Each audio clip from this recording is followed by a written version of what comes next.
आज साडे विचार पंजाब कांग्रेस के इंचार्ज हरीश चौधरी जी और खास करके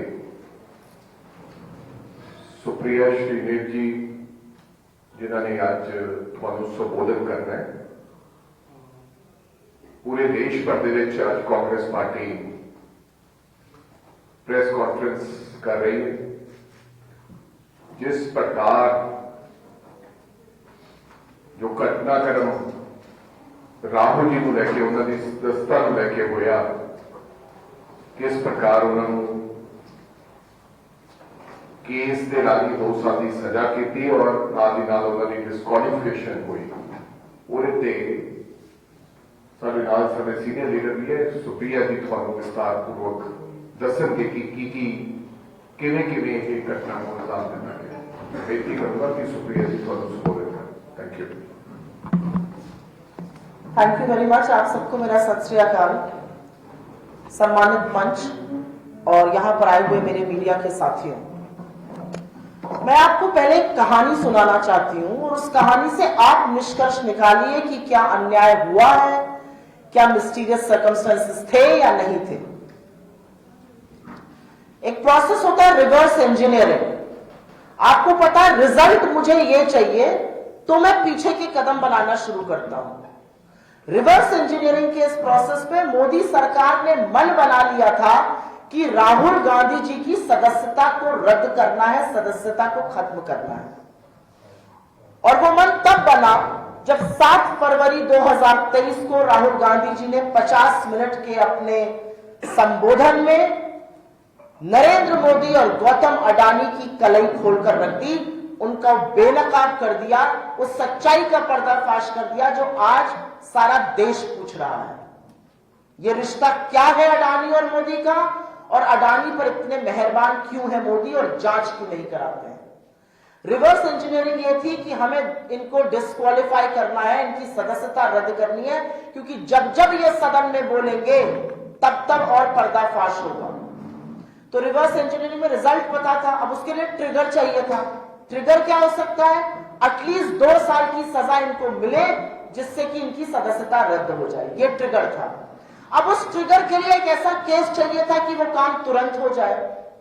तो बाकी जो फर्जी केसेस में फंसाया हुआ है इन्होंने राहुल जी को, उसमें तो तुरंत कार्रवाई हो नहीं सकती थी। तो इन्होंने तुरंत कार्रवाई के लिए एक ऐसा केस ढूंढा जिसमें कि इनको तुरंत सजा हो जाए। और वो केस इनको सूरत की एक अदालत में मिला जो कि डोरमेंट पड़ा हुआ था, डेड पड़ा हुआ केस था। और एक ऐसा केस था जिसमें याचिकाकर्ता ने, जो पिटिशनर है, उसने हाई कोर्ट में जाकर उस कार्रवाई पर रोक लगाने के लिए एप्लीकेशन डाली हुई थी, रोक लगी हुई थी। उस केस को पुनर्जीवित किया जाता है, वो एप्लीकेशन विड्रॉ करी जाती है, अभी उसके बारे में बात करूंगी।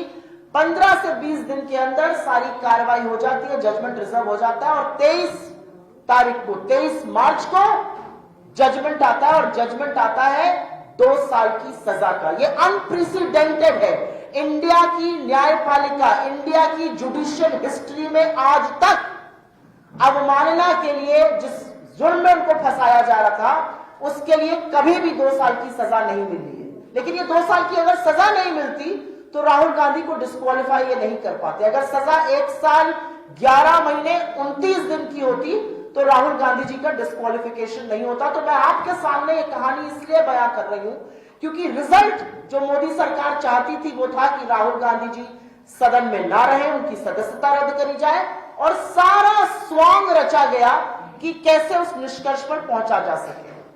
और कुछ भी और कहने से पहले मैं 3 तथ्य आपको और बताना चाहती हूं। राहुल गांधी जी का माइक स्विच ऑफ किया जाता है। वो 7 तारीख का जो उद्बोधन करते हैं, जो भाषण देते हैं, उसके 18 अंक एक्सपंज किए जाते हैं। और वो सारे अंक है, मैंने क्योंकि वो खुद से देखा और पढ़ा है, वो सारे अंक है जहां पर मोदी और अडानी का साथ में नाम आ रहा है। कोई फैक्चुअल इंफॉर्मेशन एक्सपंज नहीं करी गई है, शब्द एक्सपंज किए गए। जहां जहां मोदी और अडानी का नाम साथ आ रहा है वो 18 अंक एक्सपंज कर दिए जाते हैं। भारत जोड़ो यात्रा के 45 दिन बाद एकदम से दिल्ली पुलिस जागती है, उसको नाम चाहिए महिलाओं के। 3 दिन में 2-2 बार राहुल गांधी जी के घर दिल्ली पुलिस पहुंच जाती है। उनकी सदस्यता रद्द करने के लिए एक जजमेंट आ जाता है, 2 साल का उनको सजा मिलती है और उससे उनकी सदस्यता चली जाती है। तो ये जो सारा प्रकरण है, ये जो स्वांग रचा गया, ये दिन दहाड़े लोकतंत्र की हत्या, लोकतंत्र का चीरहरण और विपक्ष की सबसे मजबूत आवाज को, जो आपकी आंख में आंख डालकर मोदी और अडानी के संबंध पूछता है, उसको चुप कराने का प्रयास है। लेकिन वो डरपोक कायर तानाशाह ये भूल गया कि जितना आप सच को दबाइएगा उतनी ताकत से सच उभरता है। सच की ये ताकत है, आप सच पर जितना दबाव बनाइएगा, सच वहां से और तमाम जगह से उसी ताकत से उभरता है। और वही हुआ। राहुल गांधी जी 4 बार के सांसद हैं। जनता ने चुनकर उनको अपना आशीर्वाद देके सदन में पहुंचाया, और जैसा कि हर सांसद को घर मिलता है, उनको भी घर मिला। उनकी सदस्यता रद्द करने में जो तत्परता मोदी सरकार ने दिखाई, वो घटिया राजनीति है। आपको लगता है राहुल गांधी जी अगर सदन में नहीं रहेंगे तो वो डर के बैठ जाएंगे, आपको लगता है आप उनका घर छीन लेंगे तो वो चुप होकर बैठ जाएंगे। राहुल गांधी जी की रगों में वो खून है जिन्होंने उन्हें शहादत दी है, और राहुल गांधी जी उस परिवार से आते हैं जिसने 40 बीघे के ऊपर बना हुआ आनंद भवन और स्वराज भवन जैसे राजमहल इस देश की आजादी के लिए दान में दे दिए थे। वो उस दादी के पोते हैं जिसने अपने सारे जेवर 1962 के भारत चीन युद्ध में भारत के राजकोष में दान में दे दिए थे। आपको लगता है राहुल गांधी जी को इससे फर्क पड़ेगा? आप मुगालते में हैं, आपके दांव एक के बाद एक गलत पड़ रहे हैं, क्योंकि आपके सारे दांव इस देश के विपक्ष को चुप कराने के लिए, लोगों को भ्रमित करने के लिए, विपक्ष को डराने और धमकाने के लिए है। विपक्ष लामबंद होकर आज सारा विपक्ष एक साथ एक समूचे स्तर से एक ही मांग कर रहा है। अडानी के ऊपर आक्षेप बहुत सारे हैं, अडानी के ऊपर आक्षेप बहुत गंभीर हैं, आरोप बहुत गंभीर हैं, उनकी जांच कराइए, जेपीसी गठित करिए। अगर आपका गिरेबान साफ है, अगर आप कोई चीज छुपाना नहीं चाहते, तो आप जेपीसी से क्यों भाग रहे हैं? 75 साल में पहली बार सत्ता पक्ष सदन नहीं चलने दे रहा है। सत्ता पक्ष नारेबाजी करता है, बेल में आता है, अवरोध पैदा करता है कि सदन ना चले, क्योंकि सदन चलेगा तो अडानी और मोदी की बखिया और उधेड़ी जाएगी। और अब ये क्या डर गए? अब तो परत दर परत खुलती जा रही है अडानी और मोदी की, और जिसको रंग पोत कर एक छवि बनाई गई थी, वो छवि ध्वस्त हो गई है। उस व्यक्ति का कायरता, उस व्यक्ति का खोखलापन आज सारा देश देख रहा है। और आज सारा देश यही सवाल पूछ रहा है जो हम सदन में और सड़कों पर पूछ रहे हैं, कि ऐसा क्या है जो पूरी की पूरी सरकार, पूरा तंत्र, सारे मंत्री, सारे सांसद, गृह मंत्री से लेकर प्रधानमंत्री नरेंद्र मोदी तक एक व्यक्ति के बचाव में मोर्चा संभाले हुए हैं। एक व्यक्ति के बचाव में सब लोग मैदान में उतर गए, और वो व्यक्ति गौतम अडानी है। और अब मैं कुछ सवाल दोहरा देती हूं जो राहुल गांधी जी ने सदन में उठाए थे और लगातार उठा रहे हैं। गौतम अडानी एक समूह के मालिक हैं। 2014 के पहले वो विश्व की जो सबसे अमीर व्यक्तियों की सूची बनती है, उसमें 609 नंबर पर थे। ऐसी कृपा करी मोदी जी ने कि 8 से 9 साल में वो नंबर 2 पर आ गए। चलिए, इसमें भी कोई आपत्ति नहीं, लोग अमीर हों, अच्छा लगता है। लेकिन वो किसके ऊपर चढ़कर अमीर हो रहे थे? उन शवों पर कौन लेटा था, यह बताना जरूरी है। गौतम अडानी के लिए आपने रूल्स बदले। आपकी फाइनेंस मिनिस्ट्री, आपके नीति आयोग ने लिखित में दिया कि किसी भी व्यक्ति को 1 या 2 से ज्यादा एयरपोर्ट नहीं देने चाहिए डेवलपमेंट के लिए। लिखित में दिया कि जिसके पास एयरपोर्ट डेवलपमेंट का या एयरपोर्ट का प्रायर एक्सपीरियंस नहीं, उसको मत दीजिए एयरपोर्ट। आपने एक साथ 6 एयरपोर्ट नियम बदलकर अपने लोगों की अनसुनी करके गौतम अडानी की झोली में डाले। आपने गौतम अडानी को एकाधिकार और मोनोपोली दी नियम बदल के पोर्ट्स की। आपने उनको मोनोपोली दी नियम बदल के एसईजेड की। और यह प्रमाण है, यह हम प्रमाण के साथ बोल रहे हैं कि नियम एक व्यक्ति के लिए बदले गए। और सवाल यही है कि ये नियम क्यों बदले जा रहे हैं और किस प्रेशर में आके बदले जा रहे हैं, किस दबाव में आके बदले जा रहे हैं। उसके बाद गौतम अडानी पर आक्षेप और आरोप है कि उनकी शेल कंपनीज का एक वेब है, 38 शेल कंपनीज है, और उस शेल कंपनीज के माध्यम से बेनामी पैसा उनके समूह में आया है। गौतम अडानी इस देश के पोर्ट्स के, एयरपोर्ट्स के, रिन्यूएबल एनर्जी के, सीमेंट के, तमाम ऐसे क्षेत्र के, डिफेंस के एकाधिकार, he is a leading monopoly in these sectors. और सरकार को फर्क नहीं पड़ता है, चीनी नेशनल का नाम आ रहा है, चाइनीज नेशनल का, सरकार को फर्क नहीं पड़ता कि अगर बेनामी पैसा आ रहा है तो ये किसका पैसा है, और ये उन क्षेत्रों में आ रहा है जो हमारे लिए स्ट्रेटेजिक, रणनीतिक और घातक साबित हो सकते हैं। अगर कोई और होता तो सरकार की ईडी, सरकार का सीबीआई, सरकार का directorate of revenue intelligence, income tax department, SFIO, MCA, RBI, SEBI, एडा, हर एजेंसी लग गई होती। लेकिन गौतम अडानी की जांच नहीं करना चाहती है सरकार। और एक बहुत बड़ा प्रश्न यह उठता है कि गौतम अडानी के समूह में एलआईसी और एसबीआई ने पैसा क्यों लगाया। Domestic mutual fund Gautam Adani के समूह में पैसा नहीं लगाते हैं। किसने मजबूर किया उनको कि पैसा लगाया। और यह भी एक सच है कि एलआईसी ने जो पैसा लगाया था 29,000 करोड़, वो पैसा डूब गया, आज उनका इन्वेस्टमेंट नेगेटिव है। इसका जवाब कौन देगा? और इसका जवाब देने का काम और दायित्व केंद्र की सरकार पर है। लेकिन केंद्र सरकार की एक भी एजेंसी जो विपक्ष के पीछे पड़ जाएगी, जो उनसे सवाल करने के पीछे पड़ जाएगी, जो ब्यूरोक्रेट्स के पीछे पड़ जाएगी, जो रेगुलेटर्स के पीछे पड़ जाएगी, गौतम अडानी की जांच नहीं कराना चाहते। और ये लोग ऐसे लोग हैं कि ये बिना पलक झपकाए झूठ बोलते हैं। ये क्या छिप रहे हैं? Supreme court committee. Supreme court की जो कमेटी है वो गौतम अडानी की जांच करने के लिए नहीं बनी है। सुप्रीम कोर्ट की कमेटी का टर्म्स ऑफ रेफरेंस बिल्कुल क्लियरली इंडिकेटेड है, रिव्यू ऑफ रेगुलेटरी फ्रेमवर्क। वो नहीं पूछ रहे कि 82 गुना कैसे उनके स्टॉक्स बढ़ गए, वो नहीं पूछ रहे कि ये जो 20,000 करोड़ है ये किसके लगे हैं अडानी समूह में, वो नहीं पूछ रहे कि शेल कंपनीज किसकी है, वो नहीं पूछ रहे कि ये जो चीनी नेशनल है ये कौन है। ये काम सरकार का है और सरकार ये काम करना नहीं चाहती है। और हमारे लिए मुद्दा इसलिए जरूरी है क्योंकि जब गौतम अडानी 1600 करोड़ रुपए प्रति मिनट कमा रहे थे तो इस देश के लाखों लघु मध्यम उद्योग, लाखों एमएसएमईज लगातार बंद हो रहे थे। जब गौतम अडानी 609 नंबर से 2 नंबर की कुलाचे मार रहे थे तो 83% इस देश की आबादी की आय घट रही थी और उसके बारे में इन्होंने कुछ नहीं किया। उसके बाद आप इनसे महंगाई की बात करिए तो ये कहते हैं हम लहसुन प्याज नहीं खाते। आप इनसे रोजगार की बात करिए, कहते हैं पकौड़े तल लो। आप इनसे चाइना की बात करिए, ये कहते हैं कोई घुसा हुआ नहीं है। आप इनसे अडानी की बात कर लीजिए तो 2 घंटा 40 मिनट नरेंद्र मोदी 2 सदनों में बोलते हैं, कांपते हाथों से पानी पीते हैं क्योंकि डर के मारे गला सूखता है। जो सवाल राहुल गांधी ने उठा दिए, लेकिन उसके बाद भी ये कहते और करते कुछ नहीं है अडानी पर। तो सवाल बनेगा कि सारी सरकार, सारा तंत्र, सारी एजेंसीज क्यों इस्तेमाल करी जा रही है गौतम अडानी को बचाने के लिए। और मैं राहुल गांधी की बात कर लेती हूं, जो व्यक्ति 4000 किलोमीटर की पदयात्रा तय करता है कन्याकुमारी से कश्मीर, और इस आशय से करता है कि जो सपने और जो हौसले बिखर गए इस देश के उसको जोड़ना है मुझे, जो इस आशय से करता है कि हर धर्म, हर जात, हर समुदाय, स्त्री या पुरुष, हम सब एक बराबर हैं और हम सब का हक है हिंदुस्तान में। आपको लगता है कि वो किसी का अपमान कर सकता है? क्या वाहियात बातें करती है भारतीय जनता पार्टी। आज पूरी की पूरी भारतीय जनता पार्टी बेनकाब हो चुकी है। आज भारतीय जनता पार्टी बचाव कर रही है, डिफेंस कर रही है, डिफेंड कर रही है उन भगोड़ों को जो हिंदुस्तान के लाखों करोड़ रुपए की चपत लगाकर चोरी कर इस देश से भाग गए और 9 साल से प्रधानमंत्री और पूरी उनकी सरकार झुंझुना बजाती रही, आपकी आंखों में धूल झोंकती रही, लेकिन एक भी व्यक्ति को ला नहीं पाए। कहां है नीरव मोदी, कहां है ललित मोदी, कहां है मेहुल भाई?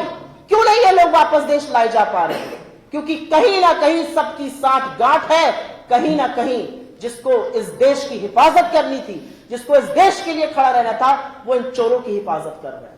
मुझे समझ में नहीं आता क्योंकि राजनीति और सार्वजनिक जीवन में नैतिकता से बड़ा कुछ नहीं होता है।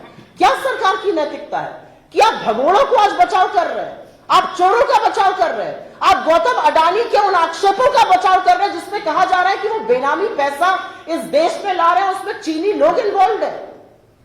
क्या हो गया है इस सरकार को? लेकिन ये देश देख रहा है और ये देश देख रहा है कि आपके जुल्म की जो ताकत है और पूरी ताकत से आप जुल्म कर रहे हैं।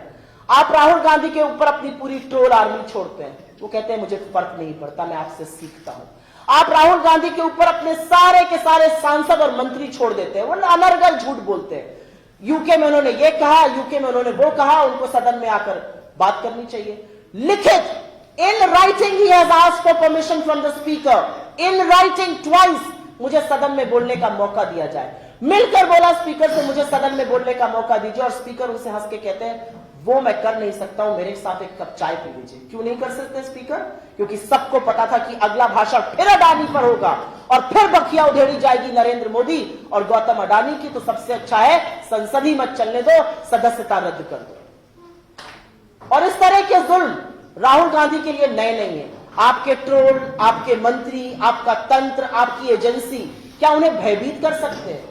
जब एक व्यक्ति खड़ा होकर यह कह देता है कि मैं हर कीमत चुकाने के लिए तैयार हूं, जिस व्यक्ति ने लोगों के घर में, तो छोड़िए लोगों के दिल में घर कर लिया है, उस व्यक्ति के लिए आज पूरा देश अपने घरों के दरवाजे खोल के खड़ा हो गया। आप देख रहे हैं ना सोशल मीडिया पे क्या ट्रेंड्स चल रहा है, मेरा घर आपका घर। हर व्यक्ति यह कह रहा है कि ऐसे व्यक्ति जो हमारे हक के लिए लड़ रहा है, उसके लिए हमारे घर के दरवाजे खुले हैं। और मैं अंत में सिर्फ एक बात कहूंगी, और यह बात कहनी जरूरी है। नरेंद्र मोदी और उनकी सरकार को लगता है कि बिना सत्ता के या बिना सदस्यता के राहुल गांधी चुप हो जाएंगे। सत्ता की जरूरत नरेंद्र मोदी को है, और इसलिए प्रधानमंत्री मोदी को सत्ता की जरूरत है, क्योंकि अगर उनके पास सत्ता नहीं रहेगी तो वो विपक्ष को प्रताड़ित कैसे करेंगे, लोगों के यहां ईडी कैसे भेजेंगे, लोगों के यहां सीबीआई कैसे भेजेंगे। नरेंद्र मोदी जी को सत्ता की जरूरत इसलिए है क्योंकि अगर सत्ता नहीं होगी तो भारत के सदन की कार्यवाही को लोकसभा टीवी 16-16, 17-17 मिनट के लिए म्यूट कैसे करेगा। अगर उनके पास सत्ता नहीं होगी तो सांसदों के माइक कैसे ऑफ करेंगे। अगर उनके पास सत्ता नहीं होगी तो राहुल गांधी की सदस्यता कैसे रद्द की जाएगी। लेकिन राहुल गांधी को सत्ता की इसलिए जरूरत नहीं है क्योंकि वो सच के साथ खड़े हैं, और सच का साथ देना सबसे बड़ा पराक्रम है। जिसके दिल में सच और साहस है वो गांधी की राह पर है, और महात्मा गांधी हमारी प्रेरणा है। यह अलग बात है कि प्रधानमंत्री मोदी को भी वैधता तो गांधी के नीचे ही सर झुकाकर मिलती है। मेरा अपना मानना है ये लंबी लड़ाई है। हम आह्वान करते हैं, शुक्रिया अदा करते हैं उन सब लोगों का जो इस लड़ाई में हमारे साथ खड़े हैं, क्योंकि ये लड़ाई सिर्फ राहुल गांधी की लड़ाई नहीं है। ये टेस्ट ऑफ डेमोक्रेसी सिर्फ इंडिया का नहीं है, ये उन शाश्वत सचों का इम्तहान है, उन बेसिक प्रिंसिपल्स ऑफ लाइफ का इम्तहान है जिसको सुनकर हम सब बड़े हुए। Honesty is the best policy. सच बोलना चाहिए, अन्याय की खिलाफत करनी चाहिए। ये वो प्रिंसिपल्स हैं जो बेडरॉक ऑफ ह्यूमन सिविलाइजेशन होता है, और ये टेस्ट पर है। 16 मार्च को राहुल गांधी जी ने अपनी प्रेस कॉन्फ्रेंस में कहा था, और ये कह के मैं अंत करती हूं कि Indian democracy is on test. If democracy was functioning I will be allowed to speak in parliament. 8 दिन बाद राहुल गांधी जी को अवसर देना तो दूर की बात है, उनकी सदस्यता रद्द कर दी जाती है। लेकिन राहुल गांधी ने जैसे कहा है, ना वो डरेंगे, ना वो झुकेंगे, ना वो माफी मांगेंगे। वो डट कर लड़ेंगे और आपको मजबूर करेंगे कि आपको अडानी पर चर्चा करनी पड़ेगी, जवाब देना पड़ेगा, और जो संरक्षण है वो हटाना पड़ेगा। मेरा अपना मानना है कि ये देश देख रहा है, और ये देश बहुत कुछ बर्दाश्त करता है, लेकिन ये देश का लोकतंत्र इस तरह से चीरहरण किया जाएगा, बर्दाश्त कतई नहीं करेगा। धन्यवाद। आपके सवाल का स्वागत है। मोहम्मद फैजल की सदस्यता बहाल कर दी गई है। मैं एक चीज और बोलना चाह रही हूं, और ये आपकी रिपोर्टिंग के लिए इंपॉर्टेंट होगा। हमारा न्यायपालिका में पूरा विश्वास है, हमारा अटूट विश्वास है न्यायपालिका में, लेकिन कुछ तथ्य आपके सामने रख देती हूं, आप अपना कंक्लूजन ड्रॉ करिएगा। 2019 अप्रैल में कोलार कर्नाटक में राहुल गांधी जी ने एक भाषण दिया।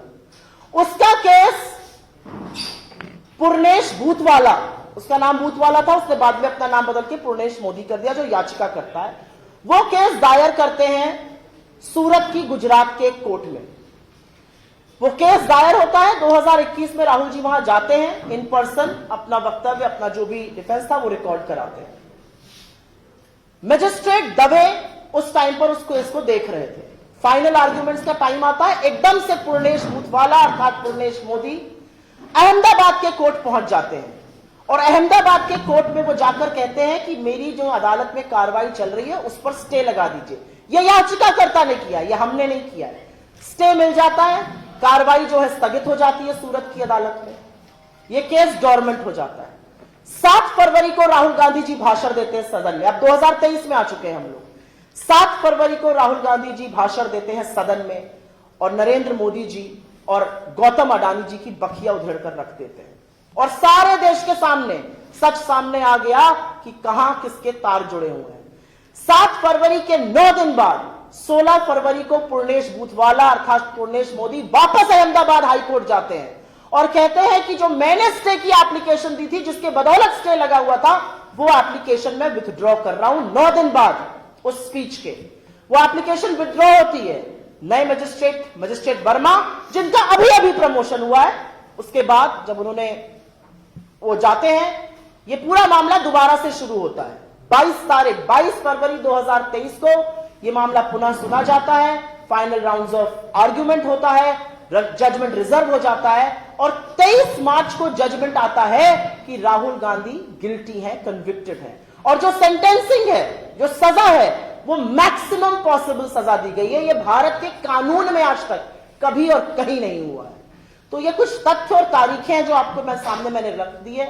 इस मंच से मैं मजिस्ट्रेट जस्टिस वर्मा को अभी कंग्रेचुलेशंस कहना चाहती हूं, बधाई देना चाहती हूं। जजमेंट के बाद उनकी पदोन्नति हुई है और ये सिर्फ वो तथ्य हैं जो इस देश को जानने जरूरी है कि एक गवर्नमेंट पड़ा केस जहां पे याचिकाकर्ता स्टे लेकर आता है, स्टे की एप्लीकेशन विड्रॉ करता है, जब अडानी के खिलाफ बयान होता है, मजिस्ट्रेट बदल जाता है, जजमेंट आता है, मजिस्ट्रेट की पदोन्नति होती है। मैंने कोई आक्षेप नहीं लगाया है, कुछ तथ्य आपके सामने रखने का काम किया है। The conclusion to be drawn is on your account, not hours.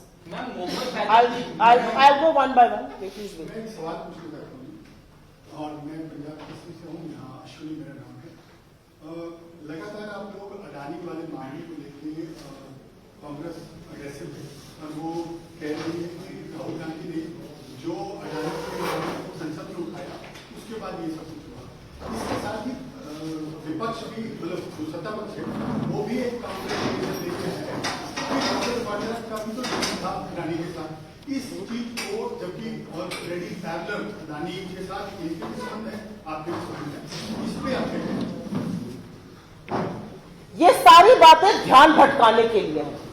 बिल्कुल होगा, उनकी कोई तस्वीर भी होगी उनके साथ। रॉबर्ट वाड्रा इस देश के प्रधानमंत्री हैं, 9 साल से इस देश का प्रधानमंत्री नरेंद्र मोदी जी हैं और सवाल सत्ता से, संसाधन से, संस्थाओं से उनसे पूछे जाएंगे।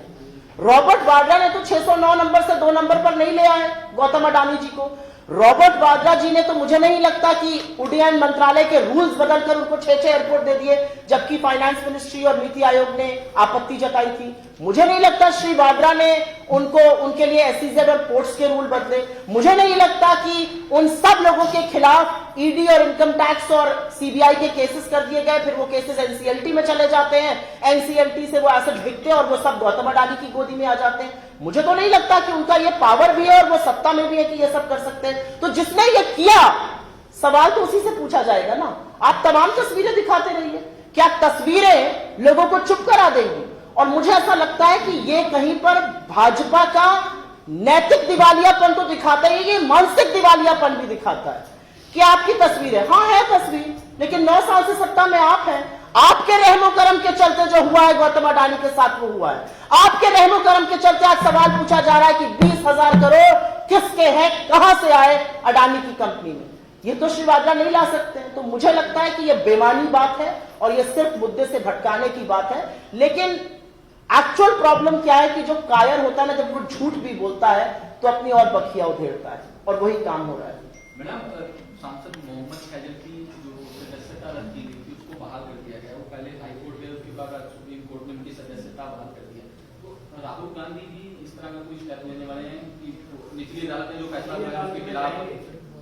राहुल गांधी जी की लीगल स्ट्रैटेजी क्या होगी, वो क्या करेंगे, उनका अगला कदम क्या होगा, वो कौन से कोर्ट जाएंगे, पिछले 96 घंटे से मैं ये बड़ी सारी नसीहत भाजपा वालों के मुंह से सुन रही हूं। प्रेस कॉन्फ्रेंस कर करके बोल रहे हैं वो फलाने कोर्ट क्यों नहीं जा रहे हैं, उनकी लीगल टीम काम नहीं कर रही है। प्रभु, अपनी मुफ्त की लीगल सलाह अपने पास रखिए, अपना टाइम अडानी की जांच कराने में बिताइए, अपना टाइम महंगाई को कम करने में बिताइए, अपना टाइम रोजगार दिलाने में बिताइए। हमारे पास लॉयर्स हैं और ये हमारा अधिकार क्षेत्र है, हम क्या करेंगे। और मुझे नहीं लगता कि एक प्रेस कॉन्फ्रेंस में या एक टीवी डिबेट में बैठकर हम अपने रणनीतिक फैसले लेंगे। ये राहुल गांधी जी का प्रेरोगेटिव है, उनकी बहुत अच्छी लीगल टीम है, ये डिसाइड करेगी and he will come back to the conclusion. कल केजरीवाल ने अपने हाउस में कहा कि पैसा अडानी का लगा, अडानी को लगा है, ये सारा का सारा पैसा मोदी का पैसा लगा हुआ है। तो कांग्रेस क्यों नहीं सीधे सीधे कहती, इससे क्यों बच रही? कांग्रेस ने पहला सवाल उठाया इस पे, राहुल गांधी जी की सदस्यता गई है क्योंकि हमने अडानी की बकिया उधेड़ी है। असलियत यह है कि कांग्रेस अगर ना इसके फोरफ्रंट पे रहती तो अडानी का नाम कब का लुप्त हो चुका होता। आप कह रहे हैं हम आगे से नहीं बोल रहे हैं, हमारे सबसे बड़े नेता की सांसद ही चली जाती है और आप कह रहे हैं हम आगे से नहीं बोल रहे हैं। राहुल गांधी जी ने एक सवाल इस देश के सामने रखा है, इस देश को भी तो कुछ पूछना। एक मिनट मुझे बोल लेने दीजिए। 20,000 करोड़ किसके हैं? 5.9 बिलियन डॉलर उनकी कंपनी में एफडीआई में आए, 2.6 बिलियन डॉलर, लगभग 3 बिलियन डॉलर, करीब 20,000 करोड़ रुपए, एक्चुअली उससे ज्यादा है, करीब 20 से 23,000 करोड़ रुपए ऑफशोर की उन कंपनी से आए जो शेल कंपनीज हैं। ये पैसा किसका है? और मैं तो अपनी नेता की बात को दोहराऊंगी, अडानी इंफ्रास्ट्रक्चर बिजनेस में उनके पास इतना कैश फ्लो हो ही नहीं सकता। अब ये तो एक मिनट, कुछ तो जांच सरकार भी करेगी ना। सरकार ट्रोल बनने के लिए, सरकार फालतू के आक्षेप लगाने के लिए, सरकार बिना पलक झपकाए झूठ बोलने के लिए, सरकार सिर्फ दोस्ती निभाने के लिए तो नहीं बिठाए गए ना। सरकार में सरकार की एजेंसियां हैं, डायरेक्टरेट ऑफ रेवेन्यू इंटेलिजेंस है, इनकम टैक्स है, सीबीआई है, ईडी है, आरबीआई है, सेबी है, इंश्योरेंस रेगुलेटर है। ये सब लोग हरकत में आए ना। अगर हम ही आक्षेप लगाएं, हम ही सारे जांच कर दें तो हम सरकार चलाएंगे ना। सरकार जो चला रहा है उसके सामने हमने एक आक्षेप रखा है और ये सारी दुनिया कर रही है। और मैं आपकी जानकारी के लिए बता दूं, हमारी सरकार के मुंह पर ताला लगा होगा, हमारी सरकार के मुंह में दही जमी है, लेकिन दुनिया की सारी संस्थाएं अडानी के खिलाफ प्रोब कर रही हैं। यूके का fair price regulator, Elara capital जो अडानी में पैसा लगाता है उनके खिलाफ और अडानी के खिलाफ इन्वेस्टिगेशन कर रहा है। डाउ जोन्स और एसएनपी ने अडानी के स्टॉक्स को अपने इंडेक्स से निकाल दिया। स्टैंडर्ड चार्टर्ड, क्रेडिट स्विस और सिटी बैंक कहता है हम इनके बॉन्ड नहीं लेंगे। कल जो रिपोर्ट आई है उसमें तमामों ऐसी बातें आई हैं जो इनकी शेल कंपनीज के बारे में। तो अगर सवाल भी हम पूछेंगे, साक्ष्य भी हम देंगे, तो ये लोग क्या करने के लिए बैठे हैं? झुंझुना बजाने के लिए? नहीं, जवाब तो इनको देना पड़ेगा। समझिए क्वेश्चन है। अभी जो पंजाब का सिनेरियो है उसमें सरकार और बीजेपी के लेवल पे पूरा ये Khalistan I want to stick to this topic. आज हमारी ये विशेष प्रेस कॉन्फ्रेंस इसी पर है, तो आप मुझे क्षमा करिएगा, किसी और दिन हम आपके बाकी सवाल लेंगे। हमारे पीसीसी इंचार्ज, लेकिन जवाब तो देने दीजिए, आप ही के मित्र हैं, आप ही के मित्र से जवाब देंगे। ये आपको कभी और जरूर बोलेंगे, but not today. Thank you. Jalandhar bypoll की डेट अनाउंस हो गई, किस तरह से देखते हैं? 10 तारीख को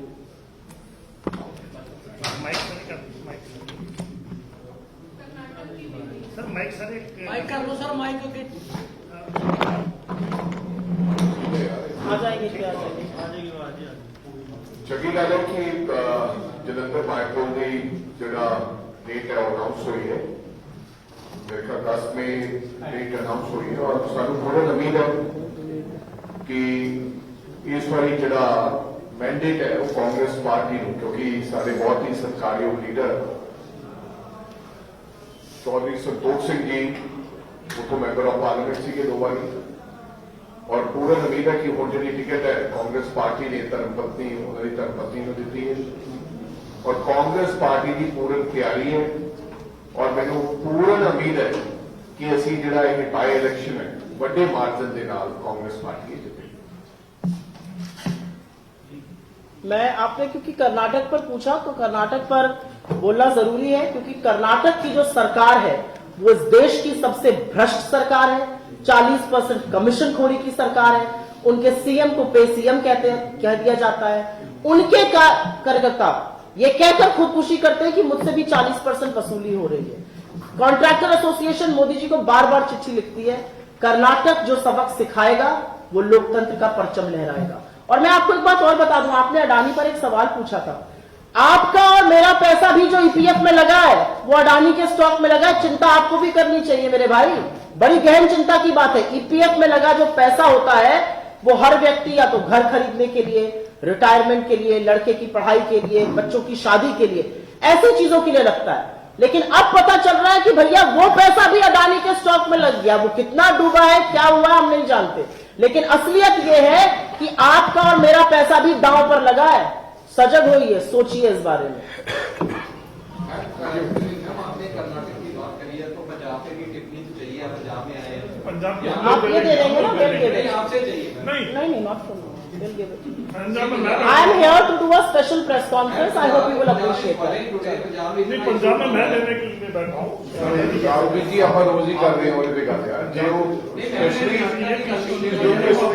कर्नाटक की गल कीती पंजाब दी ਦੇਖੋ ਉਹਨਾਂ ਨੇ ਕਰਨਾਟਕਾ ਦੀ ਇਲੈਕਸ਼ਨ ਦੀ ਗੱਲ Election ਕੀਤੀ announce ਜਨਰਲ ਬਾਈ ਇਲੈਕਸ਼ਨ ਦੇ ਬਾਰੇ ਵਿੱਚ ਦੱਸ ਥੋੜੀ ਹੋਰ ਆਸ ਕੋਲ ਬਾਈ election He just spoke on ਮਾੜੀ by ਜੀ ਗੱਲ ਪੰਜਾਬ ਬਾਰੇ ਕਰਨੀ ਹੁਣ ਤੁਸੀਂ ਕਰਦੇ ਹੋ ਨਾ ਪੰਜਾਬ ਦੇ ਹਾਲਾਤਾਂ ਇਹ ਕੋਈ ਸਵਾਲ ਹੈ ਤੁਹਾਡਾ ਤਾਂ ਹਾਂਜੀ ਸਰ ਸਰ ਕਿਉਂਕਿ ਮੈਂ ਇਹ ਚਾਹੁੰਦਾ ਸੀਗਾ ਕਿ ਅੱਜ ਦੀ ਜਿਹੜੀ ਸਪੈਸ਼ਲ ਕਾਨਫਰੰਸ ये वक्त पंजाब को अपनी ठीक है। ਪੰਜਾਬ ਦੇ ਜਥੇਦਾਰ ਜਿਹੜੇ ਨੇ चल वापस ਉਹਨਾਂ ਦਾ आएंगे ना। ਟਵਿੱਟਰ ਅਕਾਊਂਟ ਵੀ आजाद ਬੈਨ तो ਕਰ नहीं है। ਦਿੱਤਾ ਆ ਤੇ ਬੱਬੂ ਮਾਨ ਦਾ ਟਵਿੱਟਰ ਅਕਾਊਂਟ ਵੀ ਬੈਨ ਕਰਤਾ ਲਗਾਤਾਰ ਬਹੁਤ ਸਾਰੇ ਟਵਿੱਟਰ ਅਕਾਊਂਟ ਜਿਹੜੇ ਨੇ ਬੈਨ ਕੀਤੇ ਜਾ ਰਹੇ ਨੇ ਜਥੇਦਾਰ ਸਾਹਿਬ ਦਾ ਕਰਨਾ ਬੈਨ ਉਹਨੂੰ ਕਿਸ ਤਰੀਕੇ ਨਾਲ ਦੇਖਦੇ ਹੋ ਤੁਸੀਂ? ਦੇਖੋ ਜਥੇਦਾਰ ਸਾਹਿਬ ਦਾ ਟਵਿੱਟਰ ਅਕਾਊਂਟ ਕਿਉਂ ਬੈਨ ਕੀਤਾ ਹੈ ਕਿਸ ਕਰਕੇ ਕੀਤਾ ਹੈ ਇਸ ਬਾਰੇ ਮੇਰੇ ਕੋਲ ਕੋਈ ਮੁਕੰਮਲ ਜਾਣਕਾਰੀ ਨਹੀਂ ਹੈ ਕਿ ਸਰਕਾਰ ਨੇ ਕਿਉਂ ਕੀਤਾ ਹੈ ਬਟ ਮੈਨੂੰ ਲੱਗਦਾ ਕਿ ਜਿਸ ਪ੍ਰਕਾਰ ਦੇ ਹਾਲਾਤ ਬਣੇ ਹੋਏ ਹਨ ਇੱਕ ਦੂਸਰੇ ਤੇ ਟਿੱਪਾ ਟਿੱਪਣੀ ਬਹੁਤ ਸਾਰੀਆਂ ਚੀਜ਼ਾਂ ਹੈਗੀਆਂ ਜਿਹੜੀਆਂ ਕਿ ਮੇਰਾ ਖਿਆਲ ਕਿ ਸਾਨੂੰ ਸਮੇਂ ਸਿਰ ਮੌਕੇ ਸਿਰ ਉਹਨਾਂ ਤੇ ਸਵਾਲ ਚੁੱਕਣੇ ਚਾਹੀਦੇ ਕਾਫੀ ਦੇਰ ਬਾਅਦ ਕਦੇ ਸਰਕਾਰ ਕੁਝ ਕਹਿੰਦੀ ਹੈ ਕਦੇ ਜਥੇਦਾਰ ਸਾਹਿਬ ਦਾ ਕੁਝ ਬਿਆਨ ਆਉਂਦਾ ਔਰ ਮੈਨੂੰ ਲੱਗਦਾ ਕਿ ਅਸੀਂ ਇਹਨਾਂ ਗੱਲਾਂ ਦੇ ਵਿੱਚ ਨਾ ਜਾਂਦੇ ਹੋਏ ਸਾਡਾ ਤਾਂ ਇੱਕ ਹੀ ਸਵਾਲ ਹੈ ਕਿ ਪੰਜਾਬ ਦੇ ਹਾਲਾਤ ਤੇ ਅਮਨ ਔਰ ਕਾਨੂੰਨ ਹੈ ਜਿਹੜਾ ਇਹਦੇ ਵਿੱਚ ਸ਼ਾਂਤੀ ਹੋਣੀ ਚਾਹੀਦੀ ਹੈ ਪੰਜਾਬ ਦੇ ਲੋਕ ਇਸ ਗੱਲ ਨੂੰ ਸਫਰ ਨਾ ਕਰਨ ਜਿਸ ਪ੍ਰਕਾਰ ਦੀ ਇਹ ਤਾਂ ਪਹਿਲੇ ਦਿਨ ਤੋਂ ਜਥੇਦਾਰ ਸਾਹਿਬ ਦੀ ਔਰ ਸਰਕਾਰ ਦੇ ਵਿੱਚ ਖਿੱਚਾਤਾਨੀ ਚੱਲ ਰਹੀ ਹੈ ਉਹ ਕਦੇ ਸਿਕਿਉਰਿਟੀ ਨਹੀਂ ਰਹੀ ਪਰ ਮੇਰੀ ਪੋਜੀਸ਼ਨ ਪੰਜਾਬ ਦੇ ਹੋ ਤੁਸੀਂ ਐ ਬਚ ਕੇ ਨਾ ਨਿਕਲੋ ਨਾ ਅਸੀਂ ਬਚ ਕੇ ਬਿਲਕੁਲ ਨਾ ਅਸੀਂ ਬਿਲकुल बच के नहीं निकलना चाहते ट्विटर ना